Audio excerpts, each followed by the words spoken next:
tonight we're going to start with a presentation where we'll give you some background on the project. We'll talk about the goals, some details about the design, and we'll talk about construction, and we're going to have time at the end to answer questions. And if you are online, please feel free to enter your questions into the chat, and someone will be responding to those or convey those questions during the question and answer period. My name is Stacy McEwen. I'm the chief of the Office of Natural Resource Restoration at the DEP. ONRR is responsible for responding to discharges of hazardous substances and assessing injuries associated with those discharges. And when that happens, we seek compensation from the responsible parties for those injuries on behalf of the public. Thank you. I forget about the slide. Compensation can come in a variety of ways. And one of those ways is through financial settlements, which the state then uses to fund projects like this one. ONRR has been providing funding for this project through natural resource damage recoveries since about 2015, I think is when the design process started.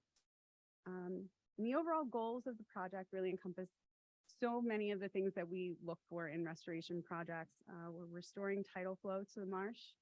We're enhancing degraded upland areas, enhancing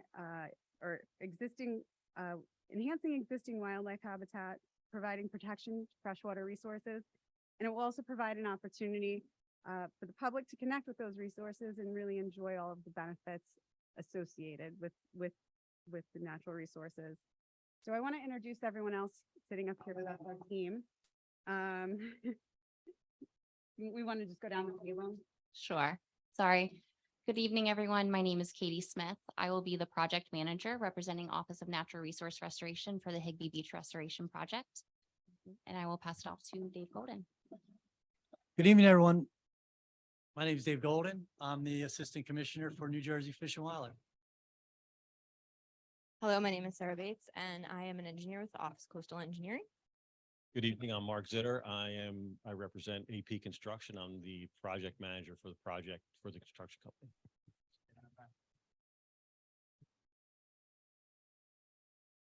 Yeah, I know. Everyone else is on. I'm Matt Holthouse. I'm with WSP. I am the project manager for WSP and the engineer of record. I'm going to turn it over to Assistant Commissioner Dave Golden, who will talk about the wildlife management area. Thanks. Are you advancing these here? That is just for our reference, and the mouse advances over there. If you want me to advance it, I can. There we are. Thanks and welcome, everyone. It's great to see so many people here, especially on a Thursday night. I think it really reflects the interest and excitement about this project. We are equally excited about this project, and we're happy to be able to stand in front of you tonight and talk about it. I think what you're in store for tonight is a great presentation on exactly what we're planning to do before, during, and really after the completion of this project. So as I mentioned, I represent New Jersey Fish and Wildlife. Our agency manages public open space across New Jersey. We have 122 different wildlife management areas, totaling over 365,000 acres. And when Fish and Wildlife manages a property, like we do Higbee Beach, our priority is wildlife, or our priorities are wildlife-related recreation, which includes fishing, hunting, wildlife watching, and really largely just giving people access to these great open spaces. As you can see from the slide here, we're focused on Higbee Beach. That's where the project is. Higbee Beach is our southernmost wildlife management area. It's about 1,200 acres. So Higbee Beach is outlined in red. In the yellow, that represents the project area. The project area is roughly 260 acres. And that's where we'll be focusing the conversation for today. The real backbone of this project, is there a pointer? You have a pointer? Okay. Maybe I can get this. Okay. The real backbone of this project is about restoring tidal flow to Pond Creek. So for those that may not be totally familiar with the site, Pond Creek runs down the center of this yellow area and then releases out into the bay, or it once did. And through some of the previous history of the site, that tidal flow, that connection to the bay was cut off. So a lot of what we're going to talk about tonight is how we restore that natural process of tide flow to Pond Creek.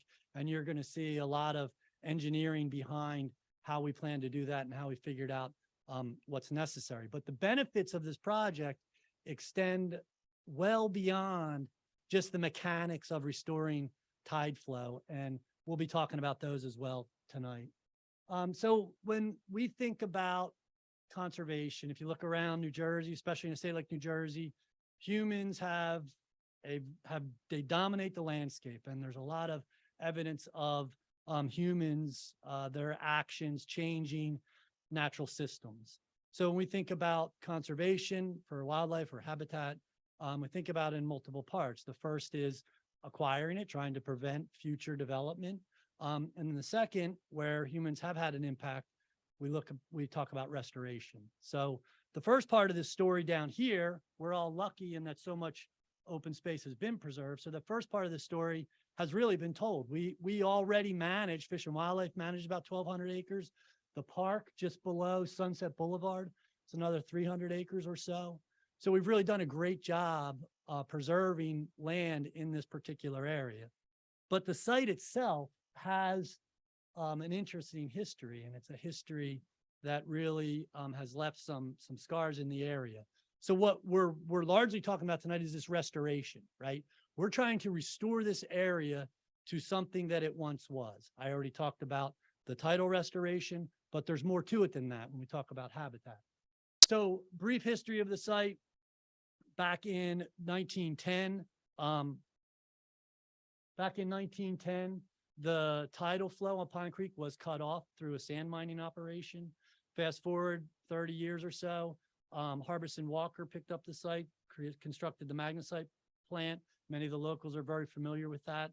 That ran for a short period of time. And then DEP, Fish and Wildlife, began managing the site about 50 years ago for the larger portion. And then the magnesite plant proper towards the end of the 90s, just 1999. So we took that management over, that responsibility of management over for this property. The project we'll talk about today, again, this restoration, it's been in the works for a really long time. There's people sitting at this table and in the audience that have spent nearly their entire careers trying to get this project off the ground. Some have retired and aren't still working, but everybody had a little part in pushing this boulder up the hill to get to the point where we are today. And we're pretty excited about that. So some of the history is there. I won't go through it all. You can read it. But one part I do want to point out is that third bullet from the bottom there about the stakeholdering. Members of Fish and Wildlife staff and DEP more broadly, we worked really hard starting around 2015 to stakeholder this project with the community, with some of the environmental nonprofit organizations, to make sure what we were designing here is something that would work for wildlife and for the communities and for the people that come visit this area. So there was a lot of work that went into that. So here we are, bottom bullet, 2024, can you believe it? And we're about to kick off this project. So some of the project goals, see if I can advance these slides. So this slide is on the same one. Okay, that'll help. Some of the project goals I already mentioned: restoring tidal flow, enhancing public access. That was really one of the fundamental things we were trying to accomplish when we worked to design this project with partners. And this project, even though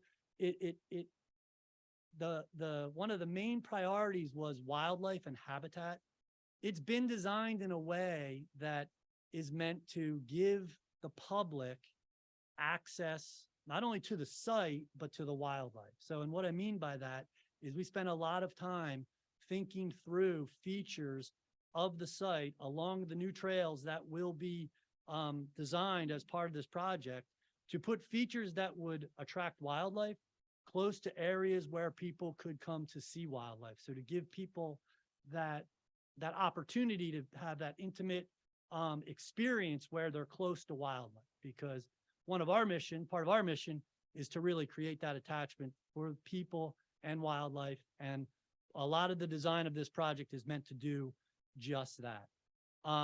We are also going to restore some of the areas around that the magnesite plant, the footprint of the magnesite plant, that area, talk a little bit more about what that'll become, but that's going to be restored. We are going to work to protect Davies Lake. So as some of the engineering was done, we realized that Davies Lake on certain storm events gets inundated with salt water. And there's really a thin burn that's protecting that right now from breaching. So there's going to be some buttressing of that area to keep that intact so we can maintain Davies Lake. And then finally, last but not least, enhancing habitats for migratory birds. We all know Cape May is a really important spot as a stopover habitat for migrating species, birds, butterflies, bats, etc. And so we really want to invest heavily in this site, in the habitats, to make sure that we can enhance those areas. I'm smiling because Mark Walters just walked in, and I said, some people worked really hard on this project and they've retired before we even started it. Mark is one of them. So golf clap for Mark. Thanks, Mark. And then finally, I just want to say one thing, because I've been reading online some concern about what it's going to be before, after, during. And Matt will talk closely about the closures, but and you'll learn a lot through this presentation, and I want to pass it on to Matt. But once we reopen it, I want to assure everybody that we have a plan for mixed uses of this area. Right now, there's a lot of harmony with these different uses that take place at Higbee Beach between beachgoers, anglers, wildlife watchers, hunters, and we're going to reestablish a plan where all of those things can continue to take place. So I just want to assure the public of that. And with that, I want to hand it over to Matt, who's going to walk you through all the nuts and bolts of this great project. Thank you, Dave. So yeah, I'm going to speak for most of the rest of the night until we get to the questions at this point, because I've spent the last 10 years and most of my career designing this project site. So it's been a long time coming. I'm not going to go into the weeds of the actual design process. Just want to show you the end goal, what the site will overall look like, and then what the next steps during construction phase will end up being. We did do extensive modeling for the project. We did two-dimensional hydrologic, hydrodynamic modeling for the tidal system. We wanted to make sure that the system was going to come in and out, maintain the channel opening, which is not happening currently, as well as protect the back area with our designs. We also evaluated stormwater runoff with the berm in place, so we would make sure that there's no increased flood risk to everybody upstream. And we know that's a big priority. We've seen comments where we've designed this, and I'll go into the design, but we've designed this to make sure that there's no increased flooding to anybody. We've done extensive sediment characterization. We're building a very large berm in the middle of a peat marsh, so we've had to do a lot of sediment collection, analysis, evaluations, and design for it. Chemical characterizations of that material, as well as geophysical investigations for a lot of subsurface materials. And also, just because it is truly an ecological restoration project, a lot of habitat environmental studies, rare plant surveys, T&E surveys. We've done cultural investigations. We've hit an onslaught of different investigations to kind of guide this over the time. And I would say, if you just don't mind to hold questions at the end, we will have plenty of time for questions.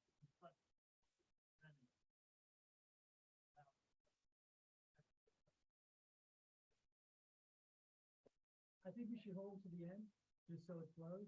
Yeah. Time, and if you think And we can go back. Yeah. Because there will be a good amount of stuff that will get covered that will probably answer a good amount of questions that we have throughout the presentation.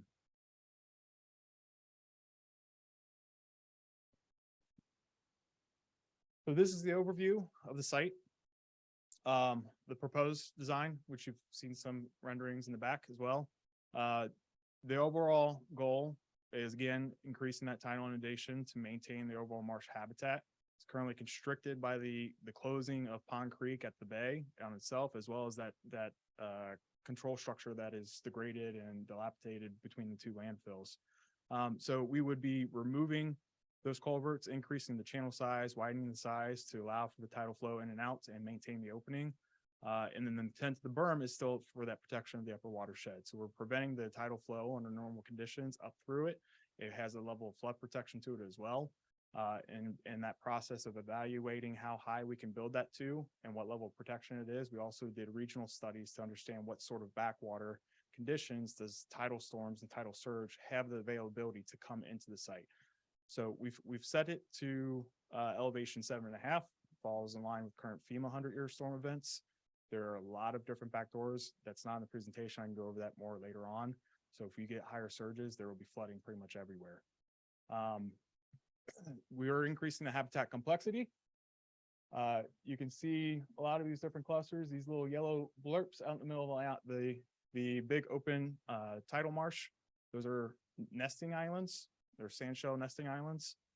We have also around different viewing structures that we're creating, little sand features and pond features to create congregation of bird species during migratory patterns. So there's different viewing opportunities, as well as some additional larger open pools for different fishing opportunities that we're creating boardwalks off of.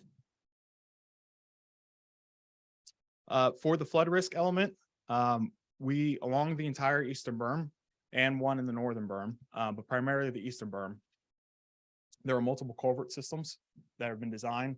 They will have flap gates on it to prevent tidal flow going beyond it. It will allow freshwater flow out as the tide recedes. And those have been designed to maintain the current flow paths so that any sort of storm event drains within a normal 8-hour period following with the tide drop. So if tide is still high, it will backwater, but based on our simulations, it's backwatered in the existing marsh area. But as the tide recedes, those open, water drains out. Currently, water is being ponded already. There's a backwater up to elevation 2 or 3 as it is.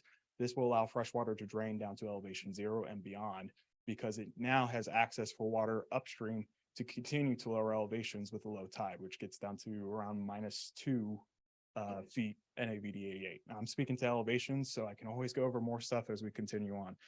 This is an example. I forgot to click the slide. I'm sorry. This is the example of that type of control structure. So these are sequenced along the major flow paths already that are there to date. Thank you. And as I mentioned, for that 100-year rainfall event, we sized them to make sure that that would drain out within an 8-hour period after the storm event based on the tidal flow. The actual habitat enhancement, there is a lot of plants being installed as part of this project. For the overall tidal marsh itself, we have approximately 51 acres that will be replanted following earthwork where it's being disturbed. That's over 300,000 plugs being installed. We have over 3,000 container shrubs and upland plants as part of the upland enhancement restorations. And the former magnet site in the landfill will be converted to a coastal meadow that will be beneficial to different butterfly, monarch butterfly is one of them, a few other different species, and also different attractiveness to different migratory pattern, migratory species for different viewing opportunities. And this is the recreational element that you see in the back as well, so you guys can see up front. Something that Dave was kind of indicating to. This has a lot of recreational elements included. This site itself currently, the WMA currently does not have an active connective loop. This project will create that. We'll have a continuous 2.8-mile loop trail, which is the black outline area coming from the magnet site to connect. So we'll now have a connection from the north and the south. Of that, approximately 2.5 miles of it is ADA compliant trails. That will cover, if I can mark this out correctly for you, that will cover from here for the edge of the berm, all along this berm, through all the trails here in the magnet site, as well as all the way up to this northern point of the landfill would be ADA compliant. You would have access to multiple viewing opportunities, to boardwalk system, as well as the viewing platform that's being constructed here on the former landfill.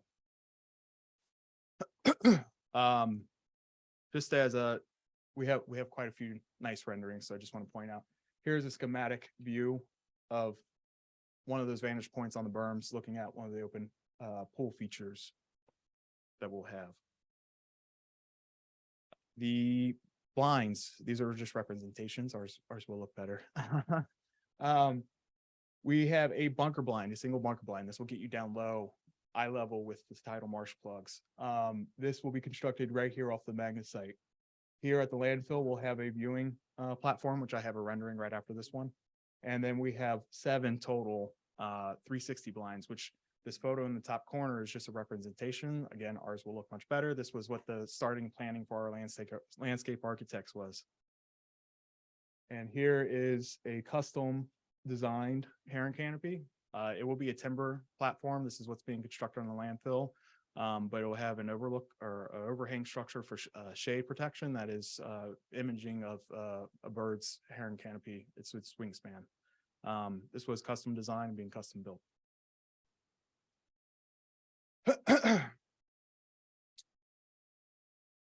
So currently, as I mentioned, the channel, Pond Creek itself, closes periodically. Mosquito Commission is out there, from what I was told, every 2 weeks at this point to keep it open. So they'll still be involved in ongoing maintenance long term, but the intent of the channel opening is to pretty much eliminate that. It's been designed, it's been shown, it's been modeled to size to keep the sediments moving. Where currently you're getting a lot of sedimentation occurring during that process, longshore sediment process. So going into the actual restoration piece, construction, what's going to look like for the next 2 years. We're expecting to mobilize now, right? We've had our pre-com meetings today. We're expecting them to, they've already delivered trailers to the site as it is, and they're getting ramped up. They'll start deliveries next week. The area of work, which we'll have in another image, will, for the closure, will stay through that construction period for completion. So that's anticipated for that 2 year through December 2026. The general sequencing of how this is going to move forward. Our initial step is to close off Pond Creek entirely for timing restrictions. We have a lot of specific timing restrictions for the summer, and first one starts March 1st. So in order for us to actually do work and not prolong this until the fall, we have to close off Pond Creek. Once that's done, we'll start with site dewatering, doing miscellaneous demolition, taking down the water tower, relocating the wave breakers and other elements that are on the magnet site for long-term storage. We'll be bringing material in. It is a large volume of material, and I'll go over that shortly also. Excavating the interior channels and constructing the actual interior habitat creation and generating those habitat features, reusing that material in the upland areas to restore the uplands, and then doing the vegetation planting and the actual construction of the berm, pedestrian bridge, water control structures and blinds, as well as the interpretive signs and other recreational elements that are the last touch once grading is done. Closure. The beaches will remain open. Only a section of Pond Creek where we'll be doing work will be closed off. We do have timing restrictions around beach work as it is in the summertime. So during the actual summer months when people typically use it, we can't be working on the beach as it is. So it will stay closed, but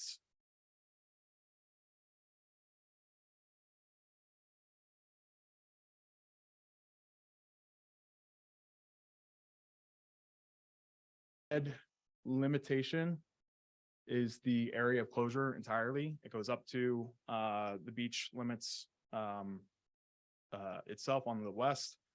And it's mostly the interior areas of the tidal marsh and system and the magnet site where we're doing the work. The trail systems in the north will remain open, as well as the fields.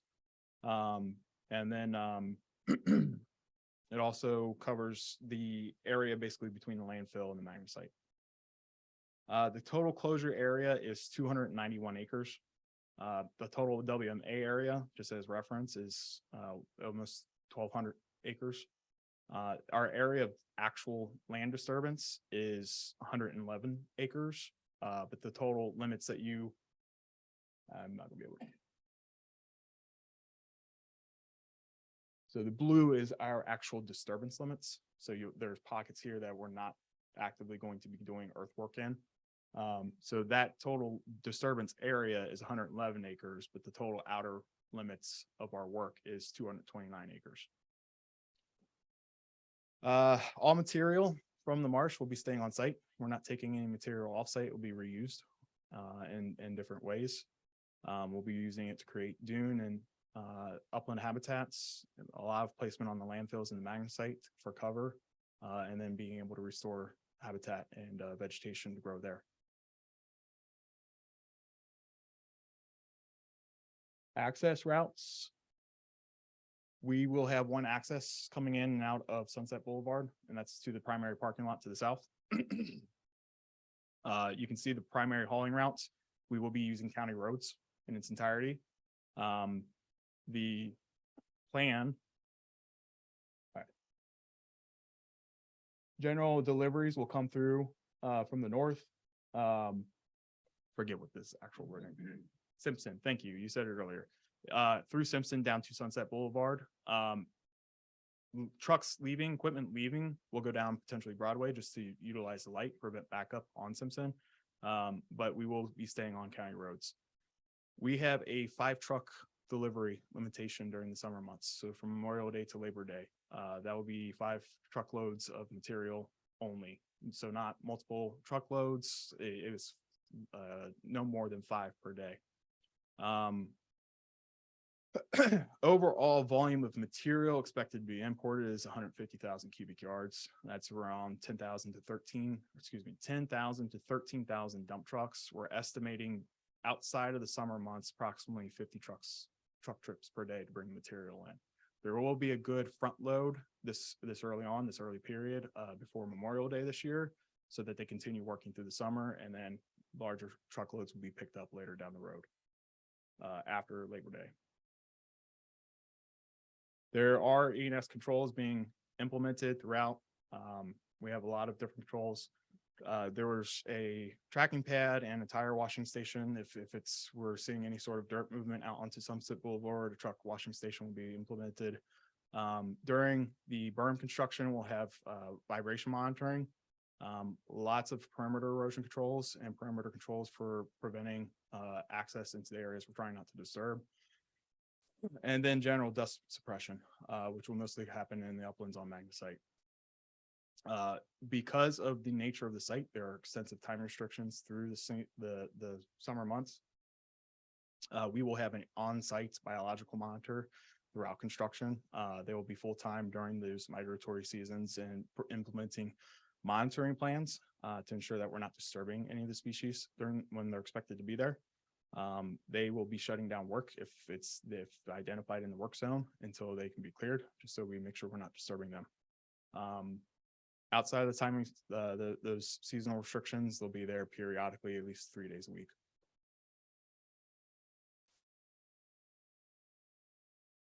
Final restoration, we're anticipating completion and reopening the December 2026.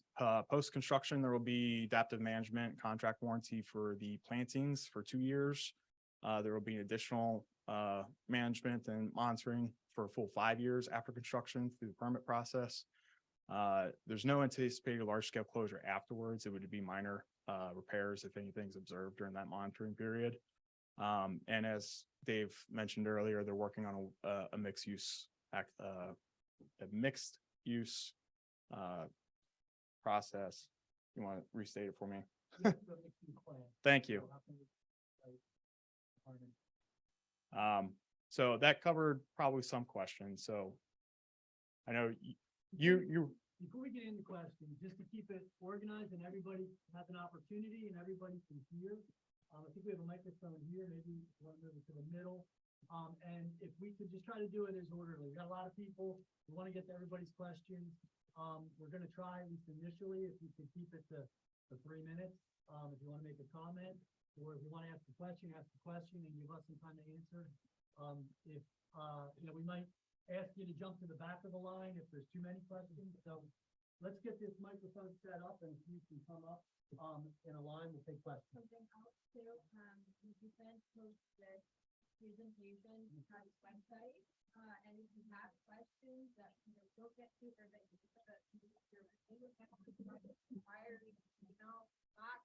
always on the box. If you could, when you're up asking a question, we're recording this, as Sarah mentioned, so if you could just state your name, and then go ahead and ask your question, that would be great. Thank you. My name's Pam Cruzen. I live in Delhaven. My main question is, are ghost tracks that are is that part of the project area? Only where we're crossing it with Pond Creek, and where we do cross it, we're going to cut and salvage them and store them for interpretive use later. Okay. Great. Otherwise, they are remaining in place. Okay, thank you. Mhm. Hi, I'm Bob Mullock from Bay Point. And we've had a number of discussions early on, Dave, and I do appreciate this project very, very much. And also the adjustments that you've made on it to preserve Davies Lake and also the border around it to protect against hurricanes coming across the bay, that we have much more protection than the original plan. So I thank you for that. There are several things that were also discussed earlier in about over 3 years ago, almost 3.5 now. We had designed professionally with all the municipalities a bike and pedestrian path that went on the ocean side of the telephone poles on Sunset. Now that exists. The plans are in this building. They're also in West Cape May's building. Now, we had, with the state, had gotten the Sunset as ranked on its danger. And it was ranked as the highest level, a level 4 for the state of New Jersey. And it has a tremendous amount of access that you have the lighthouse that attracts people. You have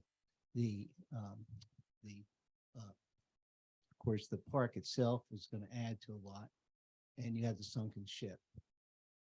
Now, those and the state park. So you have a tremendous amount of people that are using that route. Layering on that now are 10,000 truckloads, okay, on the same road. Now, I would think with those discussions and already an approved by the 4 municipalities to have that bike path done along with this project would be critical, because everyone knows going from the concrete ship to Cape May, that right side is not safe. It's very dangerous. People have actually taken videos of that to show how dangerous it was. And now with the dump trucks going down there, I just can't imagine. So I really would appeal to you to take that as part of this project to make sure that gets done. It would be a nice path. There's a lot of open space there. And most of the people have already agreed to have that path go through the border there on the right side of the telephone poles. Okay, that's number 1. And it's really important. Oh, okay. Secondly, just real fast. Okay, is saltwater intrusion. You know, it's important in this island. They're already looking at a $40 million project to process the salt water that is coming out of the aquifer. Okay. It would be really important on the pond side of the barrier to establish a 30 to 40 acre freshwater lake with that water. And if you look at Lake Lily, that's a very good indication of how you can have a very freshwater lake next to the ocean. And we purposely drain a lot of our drainage right into Lake Lily, and it looks beautiful. As a matter of fact, in 1813, during the War of 1812, the citizens of Cape May Point went out and dug a trench from the ocean through that area that we're talking about to Lake Lily to poison the lake. So the British couldn't fill their cask up there. We don't want to do the same thing here. Okay. So that's number two. But if you put a 30 or 40 acre freshwater lake on the right side, then all this water that we get from rainwater could drain into that from on the island into that lake, and it can be processed along with the salt water that's processed by going into the aquifer. So counterbalance the salt water that you're bringing in to the island. Okay. And Let me ask you to pause there. If you have more, you Sure. can come up at the end, but let's just give other people. a chance. okay, no, that's it. Thank, Okay. oh, except for one thing. Please, please protect the Sportsman's Club. Thank you.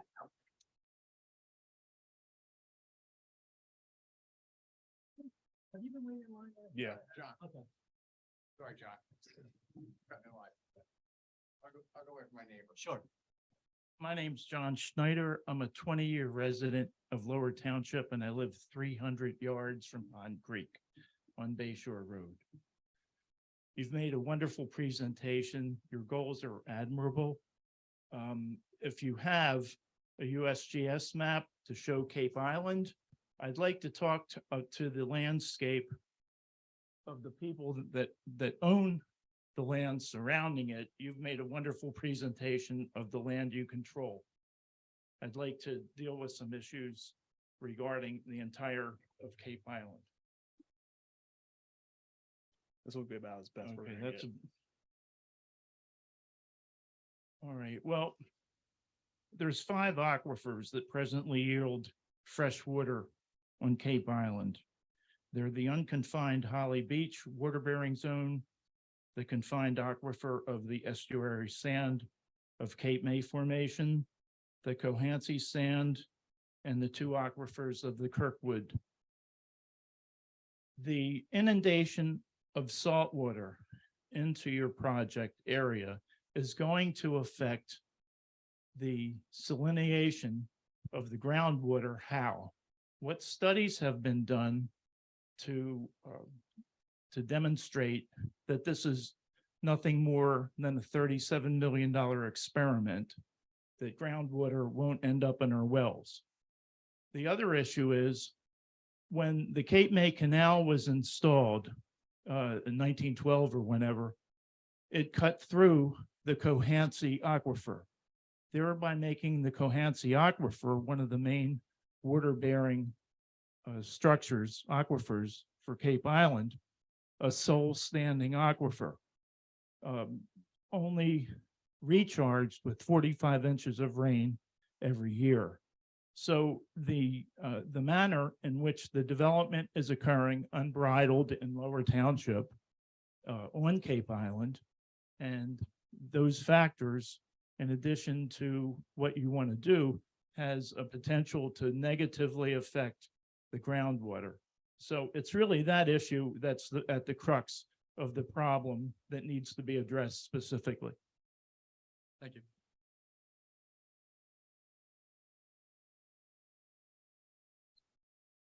My name is Jay Kopp. I live at 4086 Bay Shore Road, and this project is actually directly behind my house.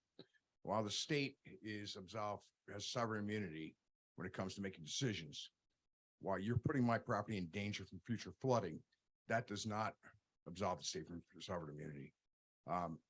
Like I said, this is my backyard. What's going to stop the flooding when the next Sandy comes from inundating my property from my backyard?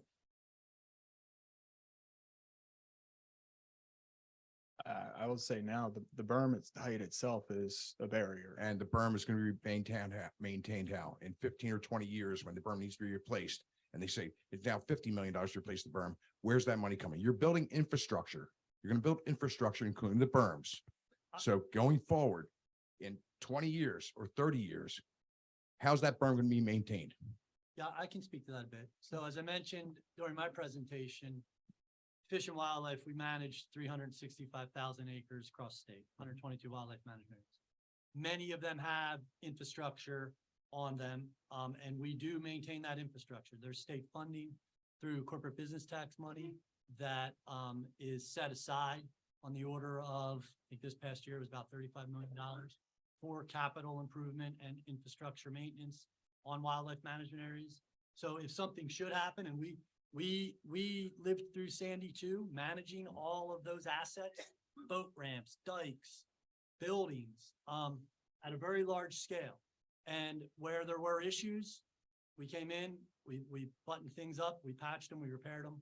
And so it would be that funding, that would sustain this berm in perpetuity.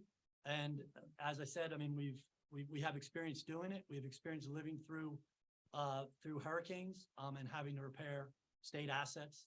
And there's funding right now to maintain those structures. Okay, thank you. Just one thing, I'd like to go on notice, and I'm putting the state on notice that if in fact my property does sustain damages due to what your actions are doing now, that I was going on record that the state does not have sovereign immunity going forward. The other thing is, I always walk my dog. I've had 4 dogs. I walk them behind Magnesite plant for years and years and years in Davies Lake, and I do clean up after my dogs. My guess is when this project done, that will go bye-bye.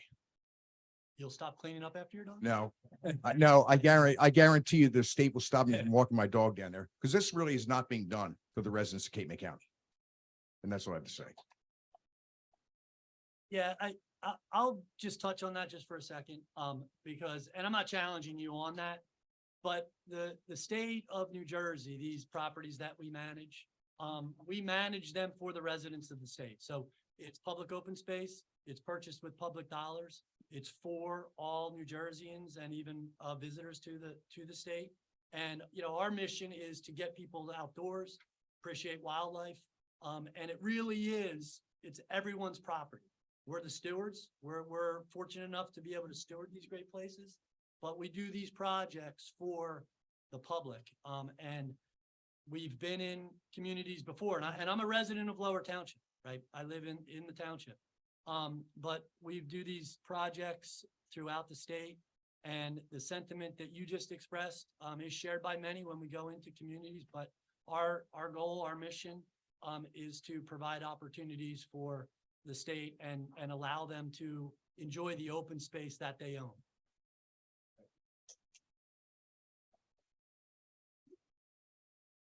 Hey, Bill Greenfield, Villas, is there gonna be a kayak access Yes. back there?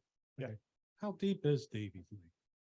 Davies Lake, I believe there's portions that are 15, 20 feet deep. Oh, is there? Okay. Yeah. Are people gonna be allowed to bring their pets or dogs back there? Yeah, our the wildlife trails. management policy is that dogs are allowed. There's a leash requirement during particular times of the year. You may be familiar with Coxall Creek locally, Ponder Lodge. We were having issues there with dogs, so we had to expand that leash requirement to all times. But yeah, dogs are welcome on wildlife management areas. Okay, thank you.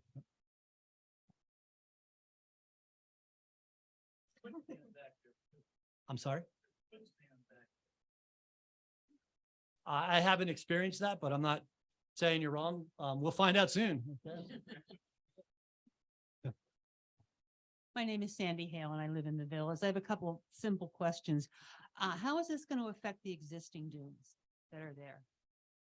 They're being protected. We're not going to disturb them. You're not going to change the planting or anything that's already there? No, correct. And how, I mean, the erosion this year along the bay has really been significant. Is this going to impact erosion? Outside of the immediate project vicinity. No, in the project. In itself. the Yeah, project. yeah. So this area of this site, you see, it's massive influx. You're getting sedimentation from longshore sediment transport from both the north and the south. So it just displaces there and everything is moving. The size of the channel through our predictive modeling is intended to keep that sand moving along that point. So the channel stays open and it stops meandering as much.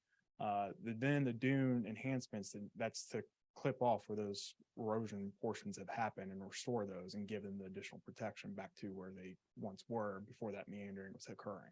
Cause I mean, whatever you do in one place affects either side of it. That's just. Generally. Yeah, Yeah. so I guess what do you anticipate happening as a result of widening Pond Creek and all the other things that you're gonna do? It would continue within that same confine. Right, it's coming from both ends on this one. Where this is ideally at, you've got sediment being pushed in from the Delaware, or excuse me, from the ocean itself at the mouth. And then it's coming on from the north below the canal itself, and it's just dropping off here. So as we open this up, we're expecting sediment to still displace in here, but then the ebb tide be able to push it back out, and it will continue up into this area or continue down in this area. But there's so much sediment from both ways. This one's not always been the one that material loss is an issue. It's material surplus from the other points. What are the berms made out of? They're made of different earthen materials, of course. It's all natural materials. Yes. And one more question, if I may. Where will I still have access to walk during construction? Any place? In the Besides north, beach? Yeah, in the north, okay, in the north. the northern fields trails will remain open. Okay. Um, And the beach. And and the well, yeah, beach. but it's the dunes I like. And the trail around Davies. Davies Lake is open. Let me get Okay. back to the closure. Yeah. So the red lines, the posting limits, Mhm. it's generally right there along the wooded area on the Okay. edge of the trails. So Okay. all the trails in the fields on the outer skirts are still open. The areas in Davies Lake are still open. Okay. So it's just really into the confines of where we're going to be changing the habitat. One more real quick one. Yeah. Migration and everything, you're gonna be making a lot of noise and a lot of dust and upheaval. And what do we expect those birds and migrating creatures to do? I know you're gonna do less during the migration season, but you're not gonna stop, right? Ideally, no. So where can we anticipate them going and will they come back? They'll come back. Ideally, I mean, you've got the state park just south of it. They'll probably try to utilize that more as we close off the inlets and that general tidal flow. That'll start to deter them as they start to migrate in to not come into there. And that's the point of our biological monitors, to inspect on a daily basis and make sure we're not operating near them if they are coming in. Thank you. How you doing? Ben Marcinkowitz, I live in Green Creek. I hunt and trap all throughout Unit 34 here. Is there any changes expected? Can we expect anything different to happen? Or are you going to honor all the seasons for trapping and hunting that we have been doing in this area? Yeah, it's a good question. So for 2 years, it'll be closed in the closure area, right? So that's for sure. And then when we reopen things back in 2026, we've been having some internal conversations about how to give hunters, trappers space within the project area. So the rest of the wildlife management area, it's 1,200 acres. We're working in about 260. The rest of the wildlife management area, there will be no change whatsoever. The area of the project area, you should expect some, I'll say relatively minor changes in there related to access for hunting, but we are going to certainly give waterfowl hunters the opportunity, maybe late December through January, to hunt in there. But it's going to be more shared space because hunters have enjoyed having the east side of the marsh really to themselves because there was no way to get there but for kayak or if you were mucking through there. And now that'll be open to general public. So there'll probably be some minor changes there. Our plan is really to continue to discuss that internally over the next year, present it to our Fish and Game Council as a proposal, and then vet it through the public once we have that multi-use plan together. Thanks. Yep. Good evening. I enjoyed your presentation. I live in West Cape May, and I'm up there 3 to 5 times a week to go fishing.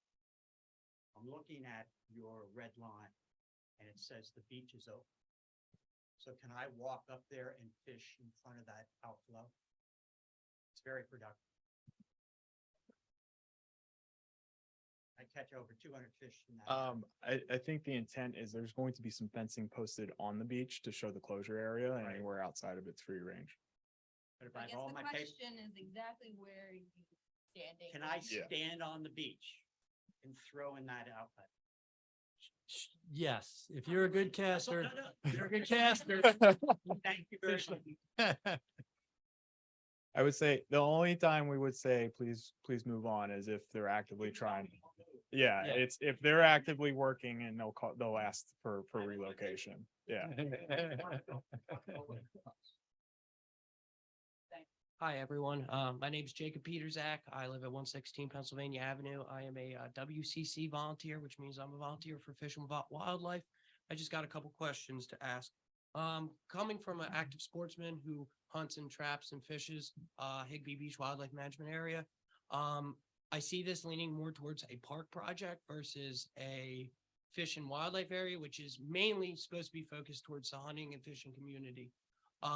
We absolutely love to see people enjoying the property, but I'm wondering, you're making it more of a park when Fish and Wildlife law even says you're not allowed to picnic on Fish and Wildlife management areas. So are these, you're not allowed to fly drones, you're not allowed to metal detect, are still going to be upheld? Yeah, Yes. so good question, Jacob. And good observation about the focus of many of our wildlife management areas. They really are directed towards hunting, angling, wildlife watching.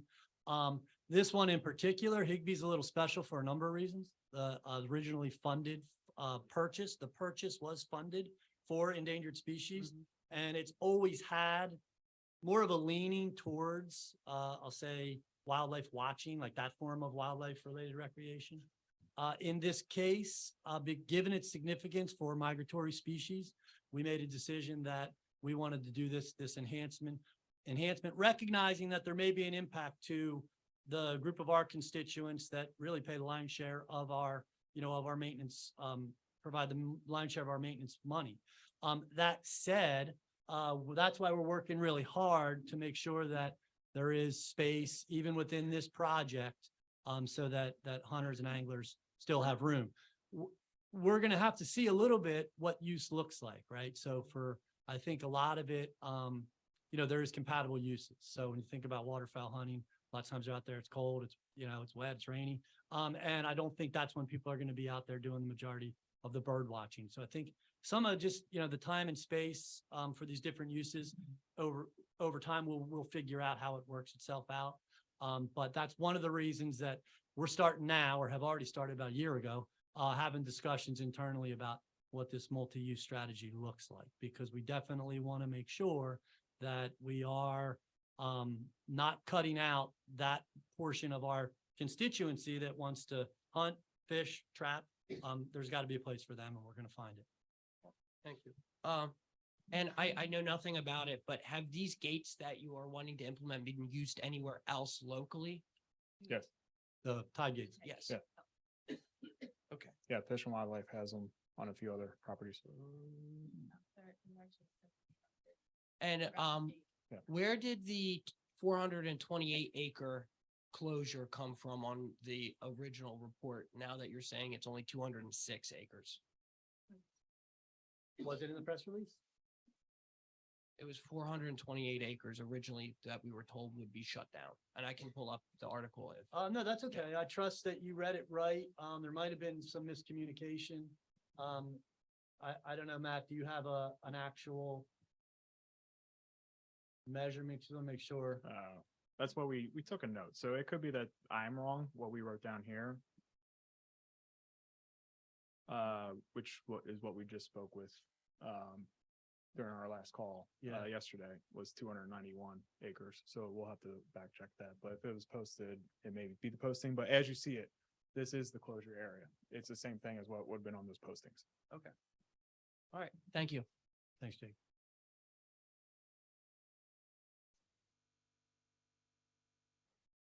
One quick question, Jim Moffett, I live on New England Road. Will there be any truck traffic on New England Road, or will it just be on Sunset Boulevard? We will be sticking to the county roads. We will be sticking to the county roads to the best of our ability. But New England at the top, I don't think there's no plan for trucks north of the red, There's no. right there. Yeah, there's no truck. That's not part of the truck route.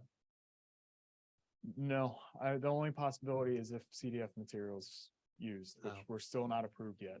of that. So just to put a finer point on that, there's that CDF confined dredge disposal facility. Right at outside of the- the image here. On the canal. Yep. Right? That big Right, tall yep. mountain. There may be some need to use material from there. And if we get approval for that, there may be truck traffic on New England Road just to get material out of that CDF right there by the canal. Gotcha. But most of it sounds like it's gonna be on Sunset. That's correct. So Rich Stegner, I have a farm right adjacent, south of the railroad track, Enfield Farm. It's been in my family for 5 generations. It's a good presentation, and I think I support the flood control stuff. I don't know if 7.5 feet is enough with all the global warming that's coming in the next 100 years, but where is the berm going to be next to the railroad track? How far from the railroad track? We are outside the easement limit for it. So It's like 25 feet. approximately, there are portions where that line is kind of arbitrary to it. So you're sometimes 10 feet off the berm system for that. Sorry. There's upland sections that rail line goes through, and I have a set of plans I can show you exactly where it lines up to. But Will it's that berm protect Hidden Valley Ranch and the areas in West Cape May? generally, yeah, it should. All right. Yeah. Up to Um, that certain height. Now, I don't know if you really answered the question from the gentleman from Bay Shore Road about the aquifer. No, as and a- I've wanted to get back to As a that too. farmer, saltwater, I know. and you have So- 4 large farms on Sunset And Boulevard. we did do salinity measurements as we were doing this. We monitored pretty far up. We saw brackish water all the way up into here. And that's from salinity and the storm events pushing water back that far. The berm would prevent back up to here under normal conditions. It would prevent saltwater intrusion further back into that watershed. So over time, that freshwater runoff coming into it will start to help that aquifer refresh into fresh water. So if You made a there, great point earlier about potentially creating freshwater ponds behind there too. That could also help, and the control structures can give wildlife management area that potential to use that in that fashion too. okay. But you don't think salt could leach down into the Holly Beach aquifer? You've got salt water coming in. It's already there. is what It's you're saying. already there. Okay. Yeah, there's no constriction here that's preventing water from coming in. It's preventing water from going out. You have mass water being ponded because of the channel closing and the culvert between the landfills, not letting water go back out. So right now, water is standing in there around, let's say elevation 1, elevation 2, which is where the plugs are currently surviving. You got a lot of open water ponds in different portions of Pond Creek Marsh. Once the channel is restored, that's going to be draining out completely. So high tides come in as normal. They already wash in and flush the system on a daily basis. They just are not able to go out all the way. But do you think some of the fresh water that does build up where the mosquito commission has to come and open that channel? Can't that fresh water head keep salt at bay? Over time, yeah. So I mean that by draining the rainwater immediately, that might lead to more salt water going further. Well, that's where we have the ability, the benefit to all these control structures is there's a gate on both sides. So you can create ponding behind it and in a Well, controlled fashion to help. There's a tide gate on Cape Island Creek, and when Sandy came, it wasn't working and 4 houses got destroyed. Yeah. You got to maintain a tide gate. Correct. A couple other questions. One is, like I said, I support the flood control aspect. When you look at Sunset Beach, if there's a big tidal surge, like if Sandy had hit us instead of Delmarva, there's no dunes at Sunset Beach where the concrete ship is. Could you do something to protect that area? Because that water could come right up Sunset Boulevard. We looked into that and there was a constraint that was preventing us from doing much over there. So we have this little section here was called for dune restoration, and we were actually planning to put fill there at one point. And I do not recall where in the project life cycle we had to get away from actually placing fill material there to help enhance that. I don't recall the reason why either. I'd have to go research into it. It's called for installing dune plugs, but we had to take out the material to it. It may have actually been just because of rare species in that location. Well, that kind of leads to my next question. Higbee, man, my grandfather sold some of his land to Higbee. it was bought with endangered species money. I haven't heard anybody talk about how this is going to impact endangered species because you're having all this public use, which I support basically, but a lot more people there. Is this going to impact endangered species that use that wildlife management rate? We actually think the use is going to be channeled, right? So it'll be directed, there'll be a trail system. And the work that's going to be done in the marsh, we think there's an enhancement there. We know through our biologists where the less mobile endangered species are, the ones that we really need to protect because they can't move themselves out of the way. And we're doing everything we can to, wrap our arms around them and make sure that they don't get impacted during this process. But we think generally overall at the end, we're going to create habitats that are going to improve the area for endangered species. The public use that you're talking about, like what type of disturbance does that is created by that increased public use? You'll remember that the trail, and you're familiar with the site, so you can envision the berm. It's around the perimeter, right? So there's a lot of that interior space that, even though people are walking around the perimeter, there's still going to be plenty of space for rare species. But if you have kayakers coming in regularly, if you have deeper water, I know people have tried to kayak this and got stuck, but you start getting deeper water, you're going to have a lot more people coming in. Yeah, that's a fair point. And as I mentioned before, I think when the gentleman Jacob was up here talking, at the end of this, when it comes to public use, we're going to develop what we believe to be a great plan, right? And then we're going to see how that's shaping up, and we may have to make modifications based on that. And our agency, if we're talking about endangered species, I'm not sure. Horseshoe Island may ring a bell to some people who are birders. That's an island where we had rare species utilizing it, and we had to make the decision that we needed to close that spot for those species. And so once this all shakes out and we see where the people are, see where the species are, we may have to adaptively manage our how we use it. And so we'll have to take it from there. But what we're trying to do are balance our goals, which are public access and wildlife. And so it's not a situation we haven't been in before, but we need to see how it turns out to be when it comes to use and where the animals are setting up. Okay. All right. Thank you. Hi, my name is Patty Joyce, and my question is about post-project. If you're doing all this and you're bringing more public in, it's obviously going to be a tourist information, brochures on every hotel. What are you going to do to accommodate the traffic going in and out? Because right now Sunset Boulevard can't handle just sunsets. So how is that going to change? Well, Patty, I love your optimism that this is going to attract so many people, and that's going to be a problem that we're going to need to deal with. And if we get to that point, it's really a conversation with the county and the township to figure out how we do better along Sunset Boulevard. I've witnessed, what you're describing with the sunsets, and yeah, that can be a mess. So we're really trying to bring people down there to look at the wildlife in addition to the sunsets. And if we run into a problem, same thing, got to adaptively manage these situations once you realize what they really are. Right now, what I can say to accommodate the public, we already talked about the trail.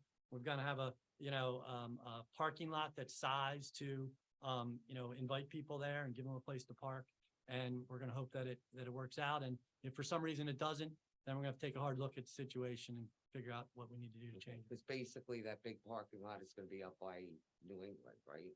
Not down by Sunset. No, it'll be Sunset. Everybody's going to access this park area. Well, the from beautiful Sunset. thing about this project, when it's done, is you'll be able to access from either side, really, right? So you'll now have connectivity from the north, south, and that perimeter loop that runs around the east side of the marsh. So you'll be able to get to it from either way. So, in a way that may help just in and of itself that, you can wrap around either side where you maybe get more people parking up there on the north side off of New England rather than everybody parking off of Sunset. So, but we'll have to see. Okay. Thanks, Patty. Hello, Zach Mullock. I'm mayor of the city of Cape May, and I just want to thank you for really the investment.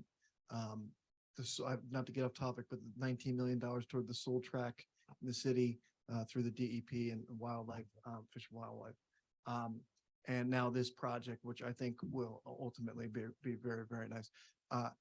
$37 million toward this. Now, we also have the desalinization plant project going on in the city. So if you can find another 37 million, that's just about what we need. My only question is actually on what Mr. Degner asked about the gates. And frankly, he brought it up during Sandy, the gates that we had did not activate in the city of Cape May. Now, before every storm, and not just hurricanes, but, major tidal events, which unfortunately seem to happen a couple times a year now, we test those gates. Who would be in charge of testing that and maintaining those gates as we move forward? Yeah, that's a Fish and Wildlife responsibility, and, for whatever comfort it can provide, we do have a number of tide gates on different wildlife management areas, some that we actively manipulate to adjust water levels, in front or behind them. So, our staff knows how to handle tide gates, and, so we'll work with, our engineers on, what needs to happen, but that falls on Fish and Wildlife, and we do have staff. We're understaffed, generally speaking, but that said, we do have staff down in this area that frequent, the wildlife management areas down here. Thank you very much. Thank you.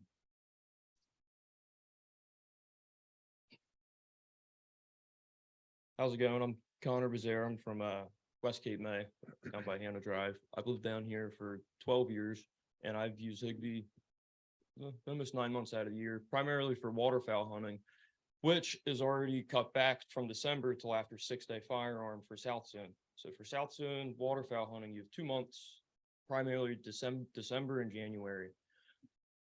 So we're already cut down for actual hunting use, which is fine.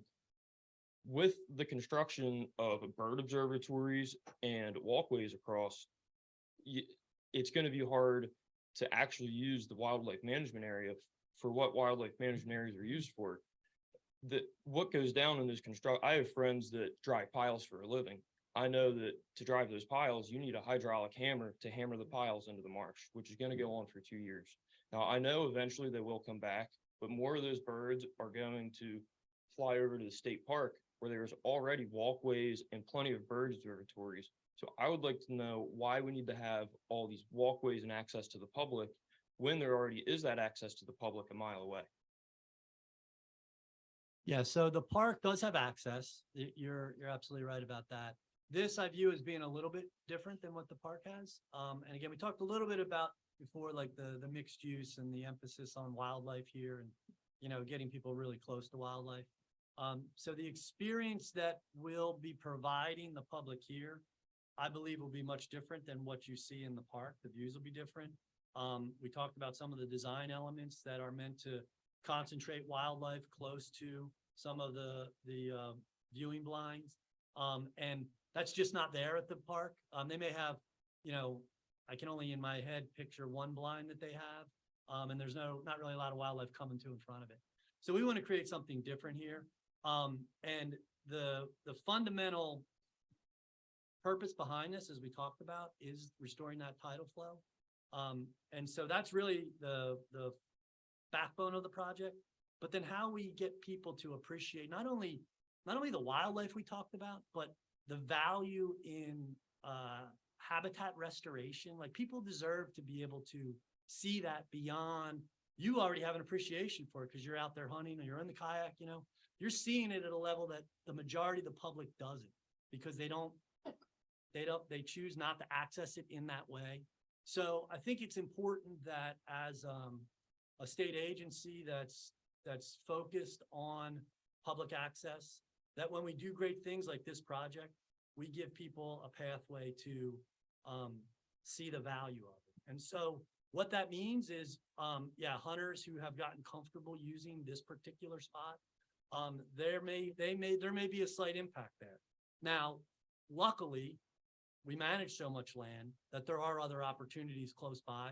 It requires some change, and I understand how that feels like loss as a waterfowl hunter myself, right? But I think there's something here that the public deserves to see, and we are, as a state, investing $37 million into this work, this important work. And so we just think it's really important to give the public a close-up view of not only the wildlife, but also the habitat that we've restored for their benefit. So I also think the state should do a better job cleaning trash up on the WMA itself. So recently there was somebody that moved back there and there was multiple phone calls to the state, county, the town, and not anything was done about it. And it took the locals after many weeks to clean it up. So I think with more foot traffic going back there, there needs to be much better monetization of the trash, because most of the time, people like myself that use it on their free time end up spending that time cleaning up for others that you provided access for to use. Yeah, that's frustrating. Appreciate you picking that up.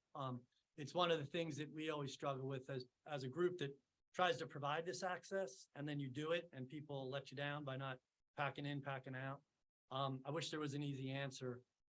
You know, some people think the answer is, we'll put up trash cans. What we find is when you put up a trash can, They don't. that's where they think they should put their TVs and their mattresses, you know, and then it escalates like that. So on wildlife management area, our general policy is pack in, pack out.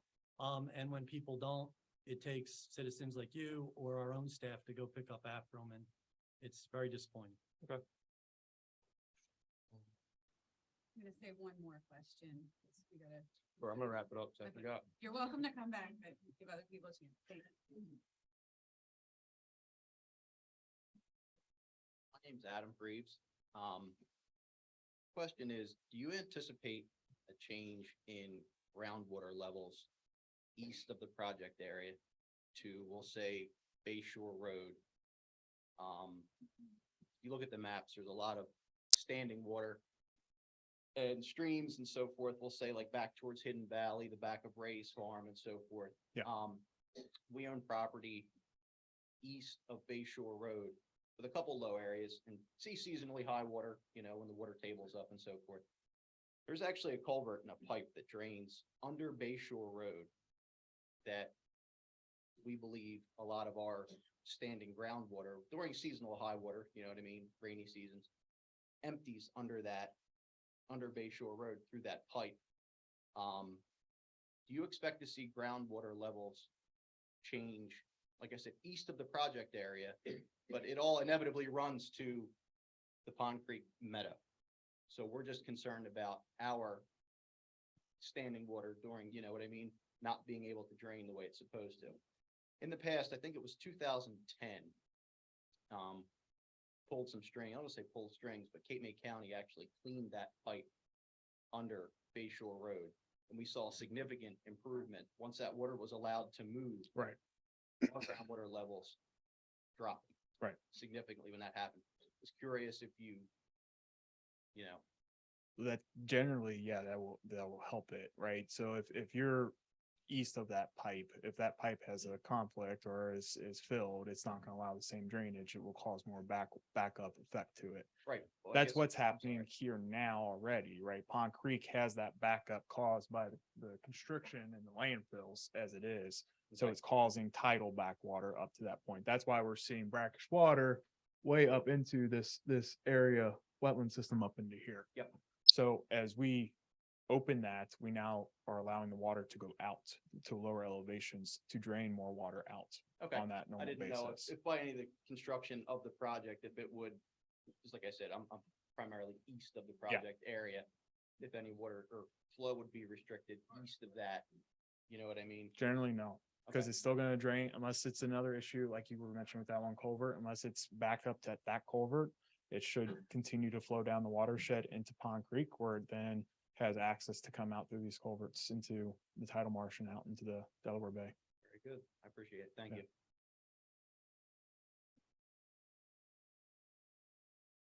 Hi, my name is Megan Kolk. I live in the Villas. I'm a wildlife biologist. I work for a nonprofit organization in Cape May County, and I just want to give you my full support on this project. I think it's really great. You can tell that like years and years and years of work has gone into the development of it, and I think you've just thought of everything and did all the proper testing. And I just want to give a positive comment that I'm really looking forward to it. Thanks, Megan. Thank you.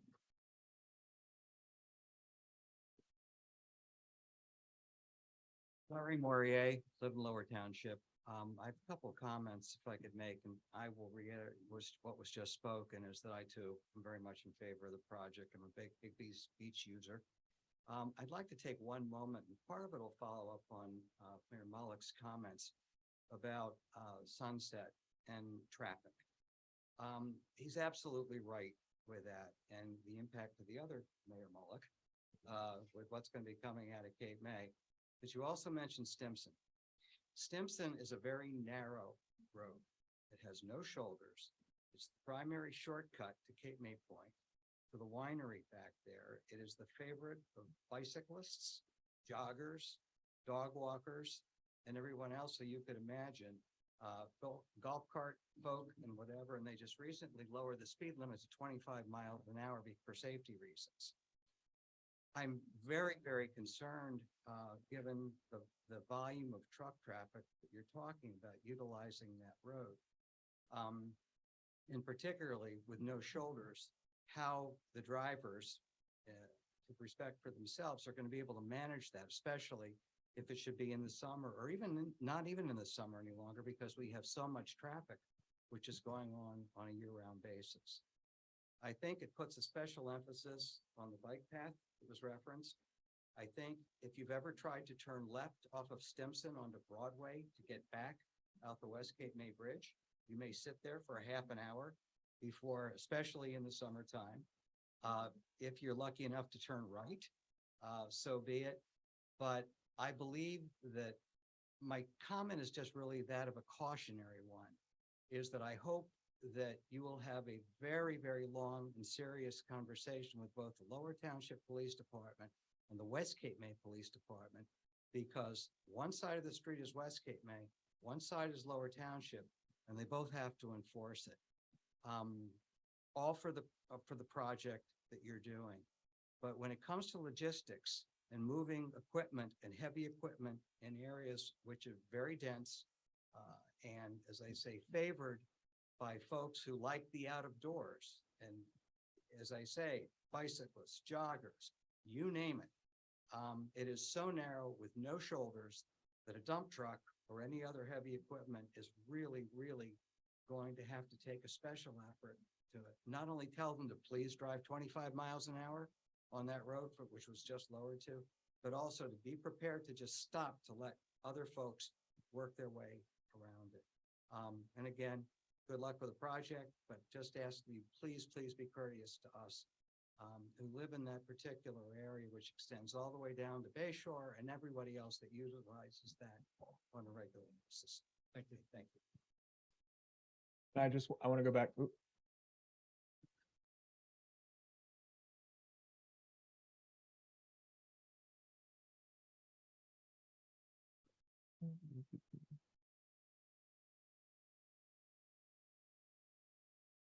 So at any moment, anytime you see that type of issue or observations, please reach out to this email. This is on the project website. This goes to all of us that are managing the project to actually address the situation.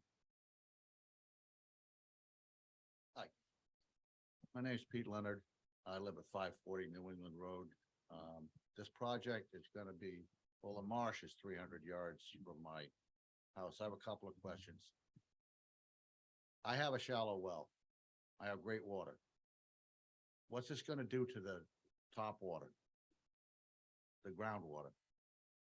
Right now, I have great water and I have great water. I have two wells, one for minor irrigation. Right. And one for our house. Right. Both of them are in the same aquifer. Yeah. I've had it tested. It's great. Right. It's good water. Yeah. Okay. What do you anticipate? Do you anticipate salt intrusion out of this coming my way? No. And Okay. and it's back to that same point. Okay. We're already seeing salt water getting back up into the watershed because there's nothing stopping it currently. Right now, I have no problems at all. Right. And it's great. Now, the water does come that way. Right. I know it does because there was a man-made pond next to me. And then, well, two of them, but they actually go through the street and wind up out at the canal. Yeah. Okay. So I know the water rules there because I've seen it. The other question I had, which you can answer. where are you getting your fill? What berm are you getting your fill from? If you might have to take it from the berm? You mean CDF? You know, the fill area. Is it out by the canal? The dredge material. The dredging area, yeah. Um, Is it by the ferry? Well, it's dependent. Oh. It's dependent because there's no, from the CDFs there at the ferry, nothing's been approved yet for that material. It could be imported from elsewhere. Right, but if you do, then you will be using that end of New England Road, Correct, turning right on Bay Shore correct, and going that way. correct, Okay, so we could expect that to happen though. potentially. We still have to go through, we've taken material from that CDF in past. They're gonna have to do something with that end of the road to widen things out a little bit with the foliage. Right. All right, I mean, somebody's gonna have to. Yeah. My wife walks there. A lot of people walk that road. You know, so it is constricted, and especially when everything starts growing, it grows in. Right. And if we get to that point and we approve that as a source material for that, right, Sarah, we'll do those inspections and make sure that everything's. All right, addressed thank you. adequately. Hi, my name is Leslie Fogg. I live at 108 Trenton Avenue in Cape May. Excuse me, and I have family property in Cape May Point as well. I have two questions and one comment follow-up. I don't know what you call it. There are sections at Higbee, I've always called it Higbees, that were, I call it the high dunes. What is that called in your map? Is it going to be disturbed in any way?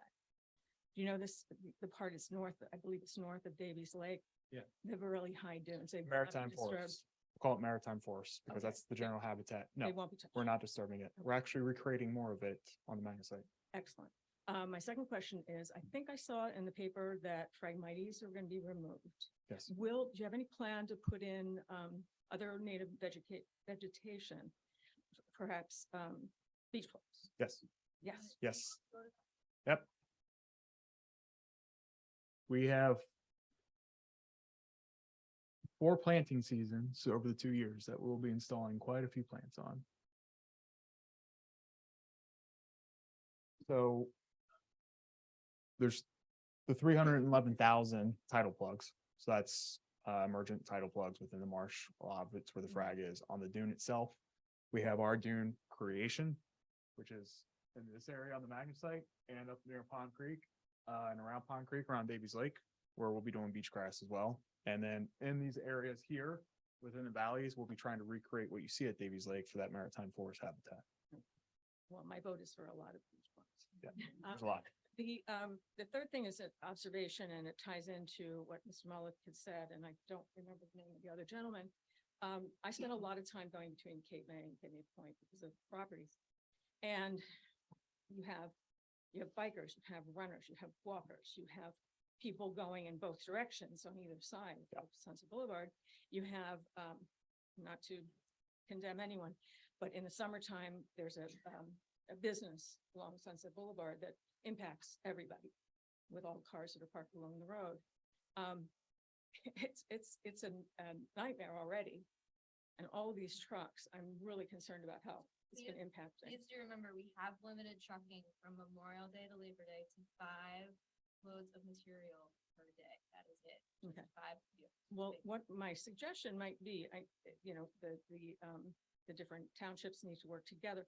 One other thing that might be considered is working together with some of the bike rentals companies, the Surrey companies, et cetera, so that they have their people understand what they're going to confront when they use Sunset Boulevard. It's a very dangerous road. Yeah. Okay, that's all I wanted to say. Thank you.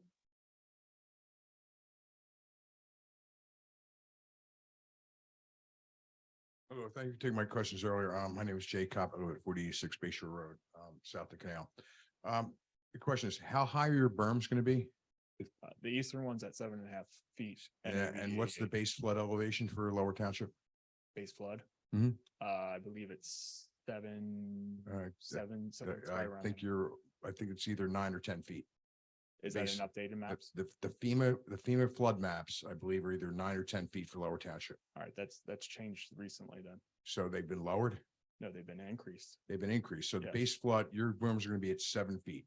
The highest tide observed in this area, is 6.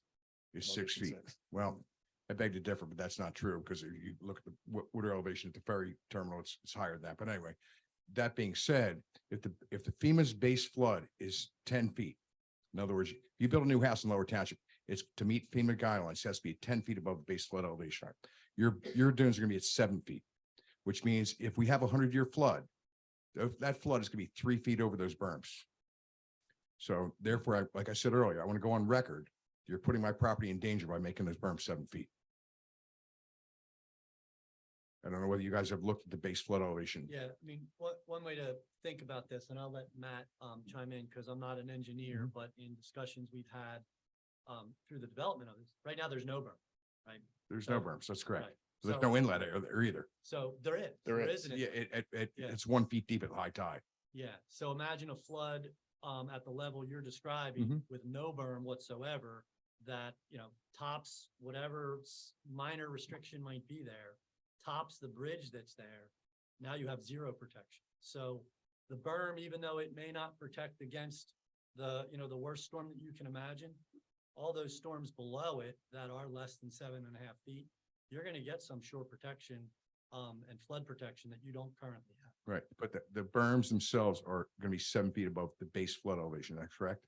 About base low tide. I can't confirm just exactly what the current base flood elevation is. As we went through that design, we designed it for the base flood elevation. And you consulted with FEMA about the base flood? Well, FEMA's maps were published at that time. We used their published maps at that point. in time. Okay, I'm just saying that if your berm's gonna be 7 feet and the base flood is 10 feet, your berms are 3 feet below the base flood elevation. I agree. Yes. So, And also there are multiple back doors at that point. And you as Dave was saying, you currently don't have any flood protection. If that 10-foot storm came in, it's overtopping all the dunes out there. that okay, are we already have there. a 1 foot, maybe a 6 or 1 foot at dead high tide with the inlets, but you're gonna flood roughly 150 acres. But during that storm event, that's high tide. During Correct. that storm event, even current day, you have no protection. It will come in over top of everything that's there and still flood all of that area. Well, the dunes basically protect my ground, protect my property now, my backyard, the And dunes that are there. They would still be there and they're doing the same level of protection. We're adding more dunes to it as well. And the berm height is higher than what some of those dunes are. Okay, so Yeah, the berm is gonna actually encircle the entire area, correct? correct. All the way back from where you're cutting into Pond Creek, all the way back to the beachfront. Yes. It is tied in here to elevation 7.5, and that elevation goes higher. And then it's tied in to elevation 7.5 here and ties into the landfill. So provides a continuous wall up to that 7.5. Okay, thank you.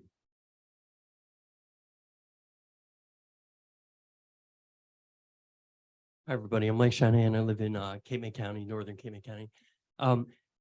This is full support of the project. I just have a couple comments. One is that this is such an underutilized portion of Higbee Beach. It's exciting to see the wildlife viewing aspect. I mean, you think about the amount of bird watching that occurs in the northern part in the fields that'll stay open. This part, it's just in this sense for at least like wildlife watching, it's partly inaccessible. If you come in off Magnesite, for some, really intrepid travelers, you can move through that site and leave there and get to some other portions or get through the marsh.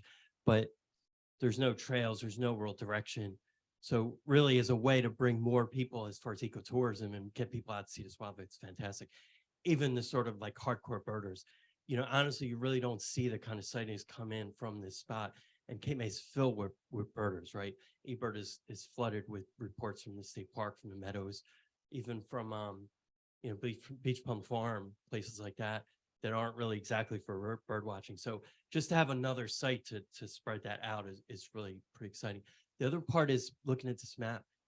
And I was thinking going into this that there'd be bridges or the necessity for bridges across Pond Creek. And what I'm seeing, and I think Dave was talking about this, is that the trails are really running outside perimeter, and those blinds are really edges. So it's a point getting toward the endangered species habitat and bird habitat in the interior, is that there is, just looking at this map, quite a bit of space and wading birds, shorebirds, during migration for even songbird stopover.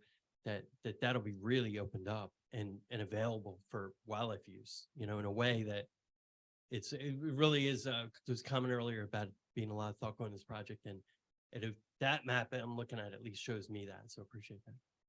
Thanks, Mike.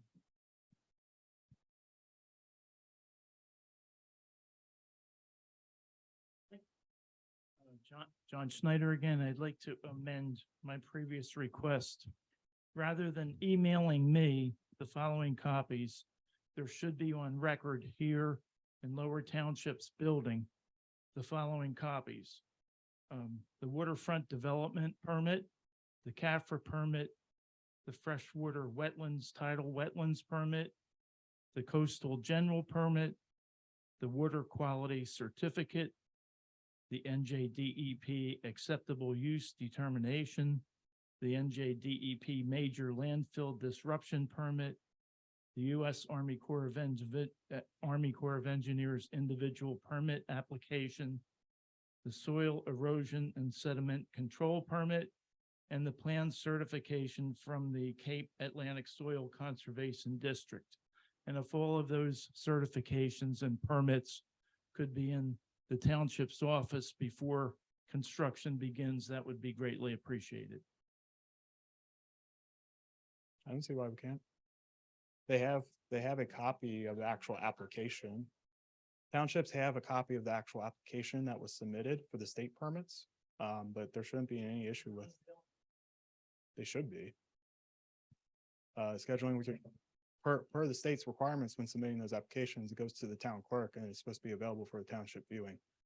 But those are years old at this point. Those were submitted in 2016. So that might be the issue, but I wouldn't see any issue being able to get those approved permits and documents over. They're still approved for the work because work hasn't changed since that time.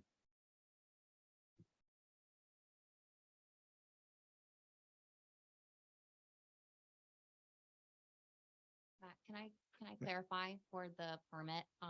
They are still good. However, we have to resubmit for extensions. So even though it's been maybe 8 years, we've had to resubmit after so many years, maybe 3 to 5. So they have all been extended and approved. Yeah. Nationwide permit was reissued completely because they had came out with new nationwide permits. So we went for a new nationwide permit and that was approved, I believe, in 2021 last year. Yeah. Okay. Soil Conservation District.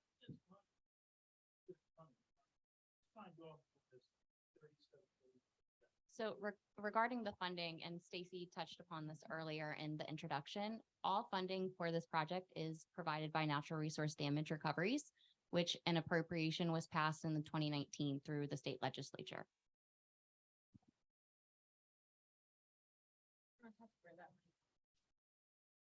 Hi, Brian Peterzak, the Villas. I live in the Villas here. And I want to ask you, what would happen if you didn't do any of this to this land? It's been sitting there for quite a long time now. Correct. And it just seems like, why can't you guys ever leave anything alone? What are you trying to prove here? Well, I'll respond to that.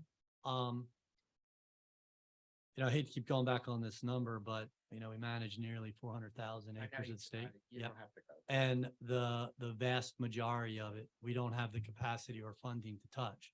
So what, well, yeah, I mean, in some people's view, absolutely.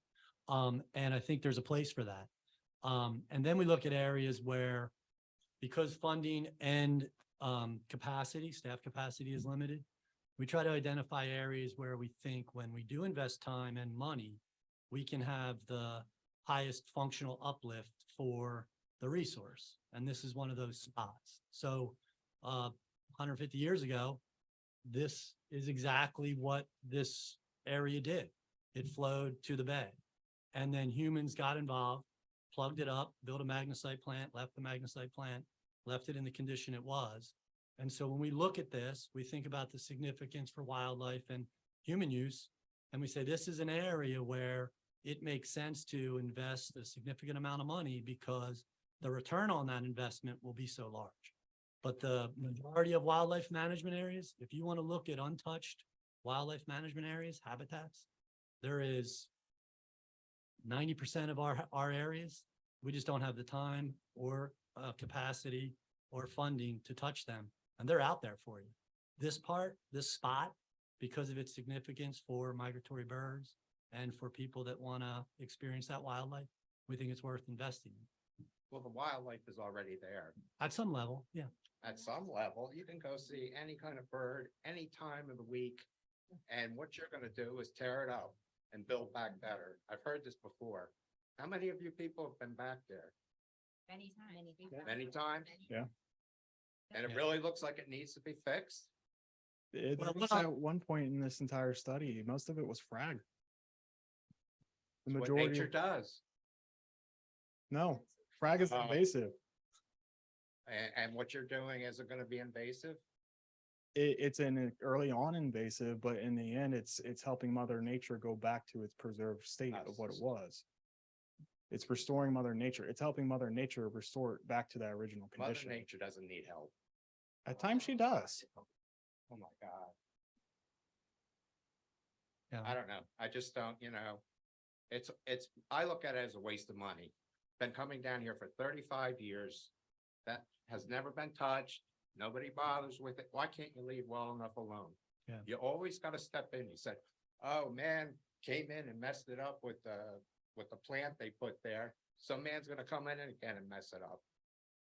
Yeah, sorry you disagree with the project. We did vet it with. Really disagree with it. Yeah, it's on You know? record. We did vet it through a lot of the nonprofits because, you And know, my hunting license is paying for this crap. well, that's not And you're true. gonna take away part of it. That's Part no, of it comes from the WMA. it's is supported nuanced. By hunting licenses. That part is true, that our typical management is funded largely by license revenues and then a federal excise tax on hunting and fishing equipment. This project, like Katie described, the funding for it is coming from somewhere that is very detached from hunting and fishing licenses. But we vetted the project through nonprofits, the communities, talked about it well ahead of where we are today. You and really said- put it out there though. All of a sudden you get an email a month before, we're shutting this down. Yeah, You know- I'm sorry you weren't engaged earlier, and I'm sorry you don't appreciate or agree with the fundamental goals of the project. Not at all. Okay. Katie, do you want to touch a little bit more on what NRPA actually is? Sure. So just to clarify regarding the funding, natural resource damages, for those who aren't familiar, those are monies that are recovered by the state on behalf of the citizens of New Jersey due to responsible parties who have discharged hazardous substances into natural resources such as freshwater wetlands, groundwater, other resources that the state and the public own and should be able to enjoy. So when, say, for instance, if an oil spill occurs or a chemical company dumps hazardous substances, we are able Is to. there any at this site? With this site, the monies don't come from this site specifically. We're able to use monies from other settlements to help restore degraded, which we know that Higbee is great the way it is now, but we believe it can be enhanced. It has been degraded due to the magnesite area and the landfill areas. So that is our opportunity to help ecological uplift in this area by providing the funding through these damages from these responsible parties back into the state of New Jersey. Right, but back to it. You're gonna destroy it and build it back better, right? I saw the pictures. Is that what you're gonna do to that area? Those were just very general. Yeah, it's gonna be nice. I just have a question. I just want to make sure I understand all of this. Regarding the actual magnesite plant property, you have nothing to do with that particular property as far as I can see, or you do have jurisdiction over it? Yeah, it's managed by Fish and Wildlife. Okay, so you have no plans for the future for that in terms of development or anything of that nature? I mean, it's a huge amount of property. So Matt can point out that the magnesite plan, as you know it right now, is part of the project area. Yeah. Okay, Yes. So this area here, this cream color, that's the parking lot, isn't it? Or is parking that- lot is this dark area right Okay. here. this area was left open for that potential interpretive center at one point. It's a conceptual level. There's no funding for it. It's not included with this project, but we left that spot there in case that could be a future endeavor. But The, doesn't the property itself, though, for the magnesite plant extend to the, I guess it's the east, where it's looking dark green? through here? Yeah, Oh, and through you- here? And you go that way towards the city of Cape May. Isn't that part of the magnesite plant property? No, that property limit ends pretty much right where our project, this red boundary line is. Over here is into a wetland. Are you looking at the water treatment plant that's to the east of the magazine? Well, when you come into Cape May Point, before you get to the gates, there's access on the right-hand side. Do you have jurisdiction from that point all the way out to the water? I'd have to have you come show me on a specific map and we can say yes or Well, no. my only concern, I just want to make sure I understand all that. I'm actually pro this project, so don't misunderstand anything I'm saying. I'm just concerned about that big chunk of property Mhm. that currently nothing exists on it. I mean, in terms of human beings. I just want to make sure that is not going to be developed because all this other work that were to be developed is going to be not for naught, but it's not going to be a good marriage. I think we're talking about the same spot Okay. and it's going to be reconstructed into habitats. It'd be dune and maritime forests and coastal fields, Perfect. coastal successional Okay, fields. I just don't want it to be developed. Yeah. In my life.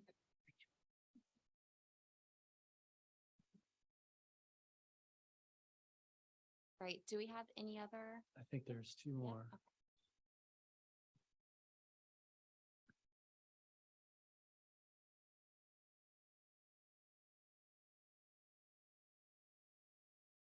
Hi, Hanisco from Illinois Avenue in Cape May City. Two questions. I worked most of my career using models, albeit financial models. How confident are you in this model? I've had quite a few moments of holy crap, where did that come from? So I'm gonna hand that to the engineer. That'll be me. And I use them with a grain of salt in those indications. That's where we use our experience with doing these projects as well to kind of indicate. So we use them as a guiding tool. I don't take them to a literal sense. I know people that do, and I have to put reality checks onto them and say, well, is that actually gonna happen? So okay, good. that's my mentality to it. Because yeah, they don't always work. Correct. And the second thing is these slides are great, but I can't read anything from the back. How can Yeah. I get a copy? We're gonna post this on the website. Okay. And how can I get to the website? I don't want it www dot, what can I search for on Google? If you want, you can Google ONRR Higbee Beach. It should come up. ONRR Higbee. NJDEP ONRR and then Higbee Beach. might If you look want to that take a up. picture or write this down, We can leave that. at the Yeah. end. So just to reiterate, this whole presentation, as long as a list of like frequently asked questions or concerns will be addressed and posted to the project website at the following link. you can come up closer if you want to. Also, please feel free to keep sending in comments or questions to the project inbox at the email address on the screen. We will have this email open through the duration of the project. So anyone who has any further questions after tonight's meeting can reach out to us and each one of us at this table will be able to respond.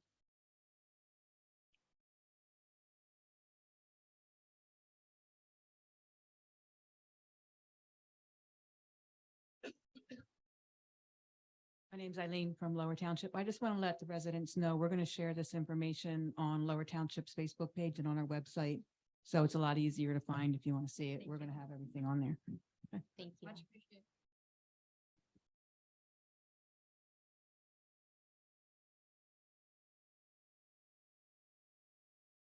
Hi, my name's Tracy Bright. I live here in Lower Township.